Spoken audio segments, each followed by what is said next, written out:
We went to war with Iran, and somehow we came out weaker. Hi, I'm Mark. This is Marxisms. Like and subscribe and share and comment and all that stuff. Yeah, so we ended up taking out the regime in Iran. I don't know if we did it in the first couple of days. I guess, but the idea was that we were going to bomb Iran and take out their leadership, and that the people were gonna rise up, and then we would probably our plan, I'm sure, was to put Shaw Jr. in power to take the peacock throne again, and then all the oil would be, ours basically. That's how that works, and we'd pay him, and the people would probably suffer, and he'd probably give them a little bit here and there, like his dad did, and but it didn't work out that way. The bottom line is, we did take out the regime there, which was a radical regime. The only problem is the new regime is even more radical by all analysis. So that didn't help. And then now we've negotiated this settlement where we have a ceasefire, which is basically going to keep the United States Navy in place to keep this ceasefire under control, um, which is going to cost money, where we could be using those resources elsewhere, and then we're giving charge of the Hormuz Strait to Iran, who is now charging $2 million for ships to go through there. And not only that, they're not being paid in U.S. dollars; they're being paid in Japanese yuan. I think I'm pronouncing that right. But that's the Japanese currency, and so that devalues the dollar a little bit more too. And anytime you talk about petrodollars, and when it turns into somebody else's dollar money, that's a problem because that means it knocks us lower on the stage, and this affects our economy. If we don't get petrodollars and we don't have the reserve currency, nobody's going to buy our debt, and we are not going to be able to pay our debt.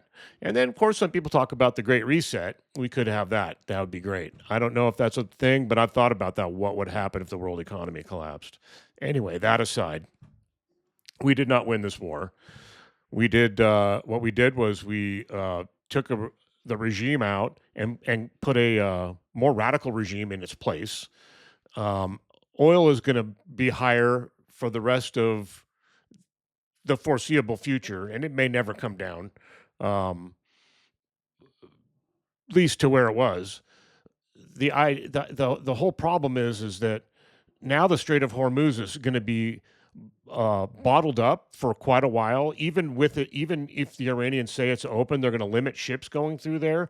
They're going to have to, spend the time to pay their toll, and there's a lot of uncertainty now there as well. So a lot of companies are going to not risk going through there because of all the mines that were laid, and the geopolitical situation going on there right now. Um, the bottom line is it's gonna deter traffic from there, and that's gonna significantly raise oil prices. This is not a good thing. This is not a win on the part of our this administration and our country.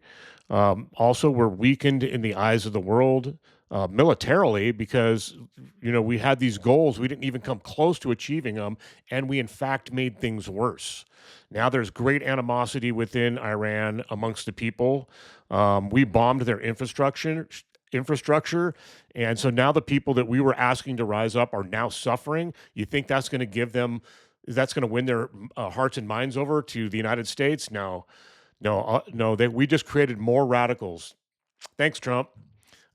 Yes, once again, American foreign policy has failed, and we have just made things worse. The rest of the world, Europe, the way Donald Trump treated them, it's going to be a long time before they even when he's out of there and there's a Democrat in office, they're still going to question whether American leadership is the way to go.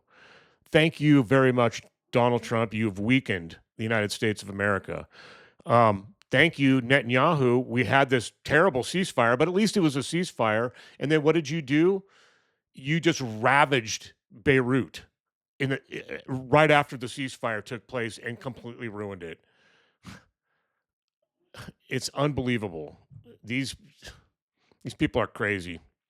Anyway, check out the next videos.